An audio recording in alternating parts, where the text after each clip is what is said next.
പൊതിച്ചോറൊക്കെ കിട്ടുന്നുണ്ടല്ലോ, നിങ്ങൾക്ക് എന്താ പറയാനുള്ളത്?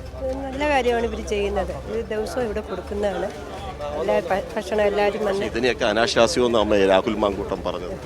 അതിനെക്കുറിച്ച് എനിക്കൊന്നും പറയാനില്ല. അമ്മമാരും ഒക്കെ ഇതുപോലെ പ്രതികരിക്കുന്നുണ്ടല്ലോ. തീർച്ചയായിട്ടും വലിയൊരു മാനവകാരുണ്യ പ്രവർത്തനമാണ് വർഷങ്ങളായി DYFI ഏറ്റെടുത്ത് നടത്തി വരുന്നത്.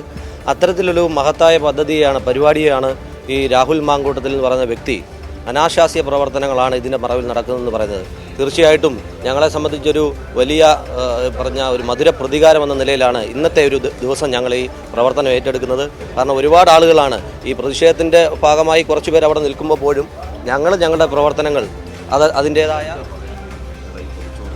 നല്ല പ്രവൃത്തിയാണ്.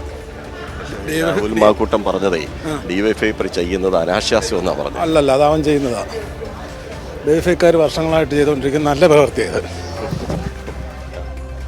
ഞങ്ങൾ അതിൻ്റേതായ പ്രാധാന്യം ഉൾക്കൊണ്ട് തന്നെ സാധാരണപ്പെട്ട രോഗികളെ അവരുടെ കൂട്ടിരിപ്പുകാർക്കും വർഷങ്ങളായി നടത്തി വരുന്ന പരിപാടിയാണ്. തീർച്ചയായിട്ടും ഞങ്ങൾ ആ പ്രവർത്തനങ്ങളുമായി തന്നെ ജനങ്ങളോടൊപ്പം മുന്നോട്ട് പോകും. തീർച്ചയായിട്ടും ഇത്തരത്തിലുള്ള സാമൂഹ്യവിരുദ്ധന്മാരെ ജനങ്ങൾ തെരുവിൽ കൈകാര്യം ചെയ്യുന്ന സാഹചര്യം അതിക്രമിച്ച് കഴിഞ്ഞിരിക്കുന്നു. വലിയ ഗുരുതരമായ ആരോപണങ്ങളാണ് ഇത്തരത്തിൽ വന്നുകൊണ്ടിരിക്കുന്നത്.